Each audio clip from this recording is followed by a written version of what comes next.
International cricket जो है वो आसान नहीं है। और जैसे अगर मैं अपनी बात करूं तो ऑब्वियसली जब आप खेलते हो तब आपको पता चलता है कि यार कितना इम्पोर्टेंट है कि आपको इंटरनेशनल आने से पहले सारी चीज़ों का पता होना चाहिए, जैसे गेम अवेयरनेस है, फिटनेस है, डाइट है। ये चीज़ें बहुत ज़्यादा इम्पॉर्टेंट है क्योंकि जब ये चीज़ें आपको पहले से पता हो, आपको अपनी लाइफ के बारे में पता हो, क्रिकेटिंग लाइफ कैसी गुजारनी है, किस तरह का मेरा जो है ना सारी चीज़ें होनी चाहिए, तो ये स्टार्ट होती है यंग एज से। क्योंकि अगर मैं ऑनेस्टली बताऊँ, हम लोग को ये चीज़ें नहीं पता थी, इसलिए नहीं पता थी कि हमारे पास कोई ऐसा प्लेटफॉर्म नहीं था जहाँ पे हम क्रिकेट खेलते थे। हमारे लिए वहाँ पे कोई ऐसी अवेयरनेस नहीं थी कि हम चीज़ों को खुद से समझें। जब तक आप एक इन्वायरमेंट में रहते हैं, क्रिकेटिंग इन्वायरमेंट में रहते हैं, आपके पास इर्द गिर्द में ऐसे क्रिकेटर्स हों या ऐसे लोग हों जो आपको सिखाते रहते हैं या आप उनसे सीखते हो या वो क्रिकेट के अवेयरनेस हर चीज़ के बारे में सीखते हो, तो आप बहुत बहुत ज़्यादा फ़ायदा होता है। हम लोग आते हैं, नेचुरल टैलेंट होते हैं और डायरेक्ट जाके हमें इतना टैलेंट होता है हमारे यंग प्लेयर्स में कि वो जाके फ़ौरन सेलेक्ट हो जाते हैं एक आधा सीज़न के लिए। जो जितना ज़्यादा खेलते रहते हो और एकेडमी में आप खेलते हो और ऊपर से आपको चीज़ें मिलती हैं, तो ऑब्वियसली आप इंटरनेशनल लेवल के लिए अच्छी तरह तैयार हो सकते हैं। वसीम, आप भी एज ग्रुप से ऊपर आए और आप कितना समझते हो कि ये नौजवानों के लिए जो इस तरह का प्लेटफॉर्म होता है वो बड़ा ज़रूरी होता है आगे ग्रो करने के लिए और नेशनल लेवल तक आने के लिए? बिल्कुल, देखिए बहुत ज़रूरी है यंगस्टर के लिए इस तरह की यूथ प्रोग्राम्स होते हैं क्योंकि ज़्यादातर ऐसे लोग होते हैं कि जिनके पास इतने ज़्यादा क्रिकेट की फैसिलिटीज़ नहीं होती और उनमें टैलेंट बहुत होता है और वो अक्सर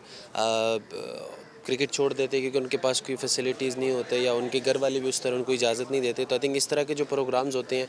जब भी होते हैं, उनमें से अच्छे कोई टैलेंट निकल आता है। और जो अच्छी चीज़ है, मैं जब भी सलमान भाई को देखता हूँ यहाँ पे कोई ना कोई इस तरह के बच्चों को डेवलपमेंट के लिए कोई ना कोई प्रोग्राम इस तरह करते हैं। तो आई थिंक ये एक अच्छी चीज़ है कि आप अभी से यंगस्टर को ग्रोथ करो क्योंकि जब उनको इस तरह का प्लेटफॉर्म मिलता है वो अपना टैलेंट शो करते हैं और उन्हीं को जब आप आगे ग्रो करते हो, नेचुरल टैलेंट होते हैं और इसी एज से आप उनको गेम अवेयरनेस और चीज़ें सिखाते रहते हो तो आगे बहुत फ़ायदा होते हैं। और आई थिंक ये एक अच्छी चीज़ है और इसी तरह की जो है ना होने चाहिए क्योंकि डिफरेंट सिटीज़ या जितने भी विलेजेस है वहाँ पे अच्छे टैलेंट्स होते हैं लेकिन उनके पास कोई ऐसा प्लेटफॉर्म नहीं है जहाँ पे वो शो कर सके। तो ये एक अच्छी चीज़ है कि वो यहाँ पे आके वो ट्रायल्स है वो शो करे कि उनमें कितना टैलेंट है और आगे आएँ। और अभी से अगर उनको ये सारी चीज़ें मिलेंगी तो आई थिंक उनके फ्यूचर के लिए बहुत अच्छे और पाकिस्तान के लिए बहुत अच्छे।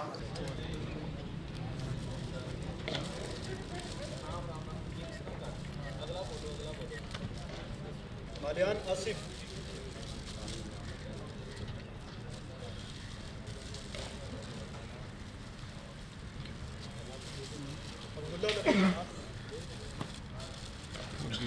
जितने भी बच्चे आ रहे हैं ये रीजन्स खेले हुए हैं, ठीक है ना, और अच्छे टॉप लेवल के क्रिकेटर्स हैं। मोहम्मद तलहा,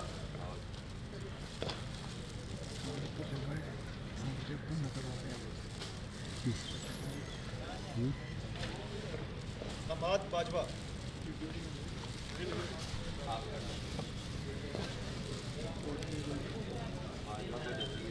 हमारे जो बाजू में रिश्तेदार